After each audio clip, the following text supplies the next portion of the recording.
From the International School at Tel Aviv University, you're listening to Rihla, the podcast of the MA in Middle Eastern Studies program.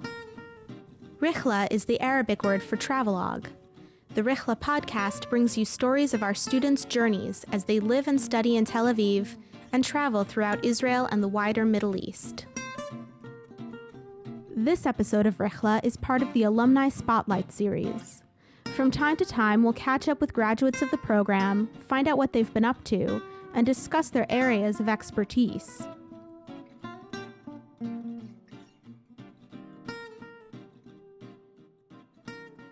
My name is Joyce van der Bildt. I'm a PhD student at the Graduate School of History at Tel Aviv University.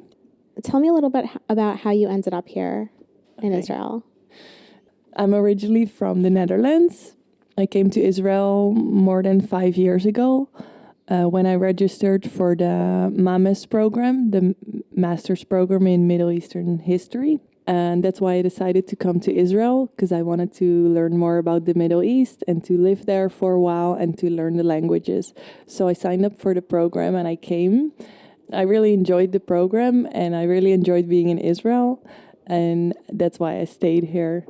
Then I started to do some work for the Moshe Dayan Center, and I decided to continue my studies and started my PhD. What drew you to academia? I've always loved to study, and I always loved to write and do research and discover new things and work with primary sources. It's what I love doing. So at some point, I thought after my MA that I should start working, should start looking for a job. But then I also considered the option of doing a PhD. And I wasn't really sure what I wanted to do with it in the future. But I know that it is what I like doing right now, to be researching, to be discovering new things, and to be writing about it. So that's why I started my PhD and chose that. And what are you writing about now?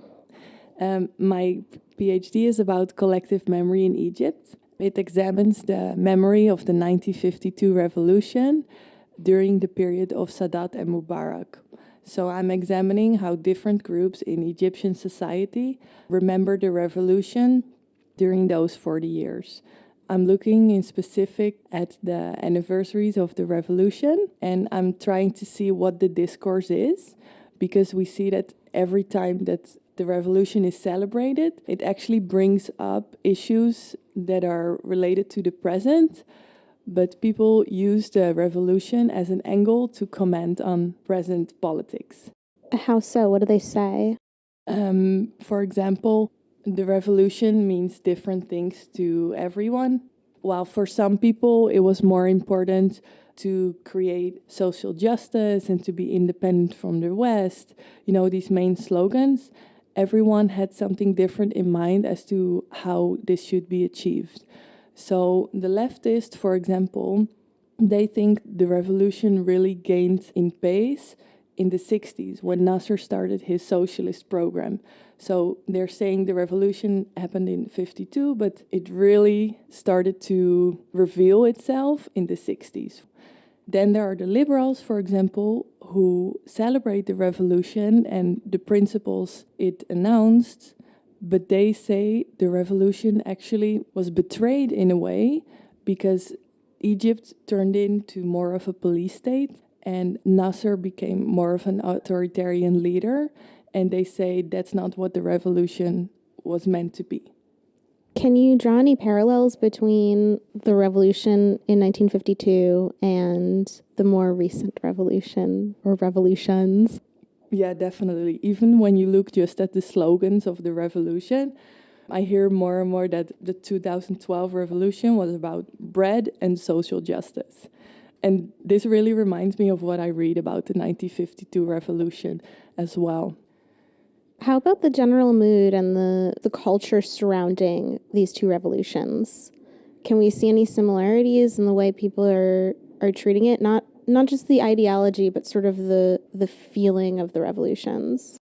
I think both revolutions were very different in how they came about, because the one in 1952 came forward out of a movement that emerged from the army, the free officers. They had been working undercover for a long time, and at some point they emerged and they ousted the government, the monarchy that was there at the time, in the name of the people. That's what they said.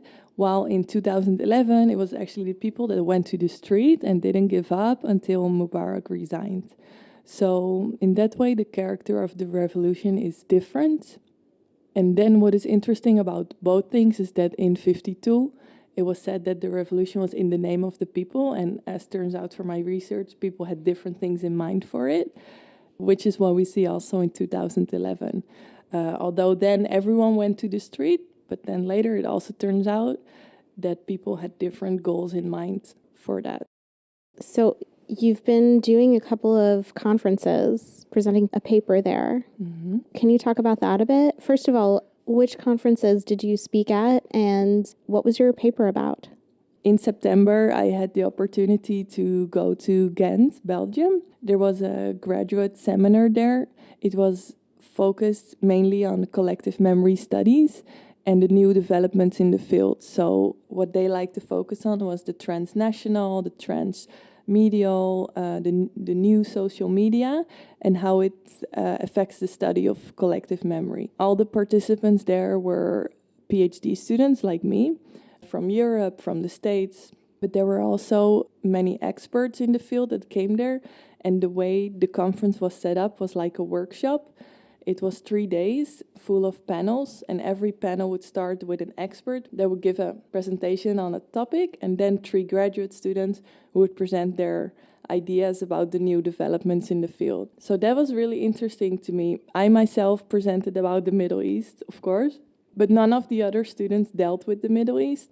When I was there were many people dealing with sociology, anthropology. Topics were really interesting, but not something I would ever think about. For example, there was a guy that presented about the memory of the Iraq War in the United States, but how it was presented in video games, like war video games. Oh, wow. And he actually had a really interesting presentation about it. So in that way, it was really refreshing and it gave me new insights. And it's also good to meet other PhD students from abroad and to hear their experiences. And so that was great. That was really stimulating. The other one was in November. It was a conference of the Association of the Society of Middle East and Africa. They have an annual conference in Washington, D.C., so that's why I presented my paper. It was about nostalgia for Nasser after the 2011 revolution and about the Nasser Facebook pages that have emerged in Egypt and that celebrate Nasser as a hero. So my paper focused on how Facebook is used also to express collective memory. What are people saying about Nasser now that they weren't saying, a few years ago? What they're saying now, as I see from the Facebook pages, if you would look just at these pages, he looks actually very popular. The photos that are posted there are really iconic. It's always him speaking to the masses, inaugurating a great project. Those pages really glorify him. So that is what's interesting. And also in the streets of Egypt, we have seen many posters of Nasser, and we have also seen comparisons between him and General Sisi. So we see him in the streets a lot, but it's not the first time. Already in the 1990s, there was kind of increasing nostalgia for Nasser, as if the Egyptians were looking for a strong leader. Nasser represented not just Egyptian nationalism, but also Arab nationalism. Mm-hmm. Mm-hmm. So do people talk about that at all, or is it just a celebration of Egyptianism, a longing for a strong Egyptian leader? Yeah. Well, the first thing that's important to say is that when people talk about Nasser these days, especially what I see in the Facebook pages, is they use him to symbolize other ideals that they have. The people that are active on the Facebook pages is also a young generation of Egyptians that didn't live under Nasser's rule, but they use him as a way to express what they're looking for right now. So that is social justice, better economic conditions. And those are the slogans that they know from what Nasser was supposed to represent. So they really use him to say something about the present, not necessarily that they actually remember that he was that way. But then the thing about Arab nationalism, actually some of the pages are presented in the name of Arab nationalism, but the themes that we see the most there is to be independent from the West. So they advocate less US involvement, but they're also pretty anti-Israel. There are many posts about the Palestinian refugee issues and topics like that. So I think that's how people connect the subject of Arab nationalism today. And they use it as a way to show Arab pride, but especially on these topics: independence from the West and the condemnation of Israel. What do you like about the idea of studying specifically nostalgia? Well, this trend of nostalgia usually points to what's going on in the present, especially in times of political upheaval. For example, at the times of a revolution, when the future is not sure and people are not sure what's going to happen, you see often that people turn to the past to look for answers. And this is also how this trend of nostalgia comes about. In the past, everything was better, and it's an image that they use to say what they want to have for the future.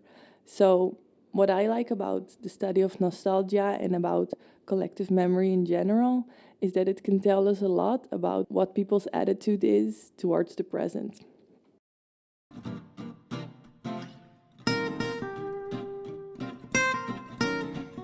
Thanks for listening to the Rihla Podcast. We have more episodes coming out soon, so stay tuned. For more information on the MA in Middle Eastern Studies program and how to apply, visit mames-israel.org. That's MAMES-Israel.org. The Rihla Podcast is produced by Shoshi Shmulevitz.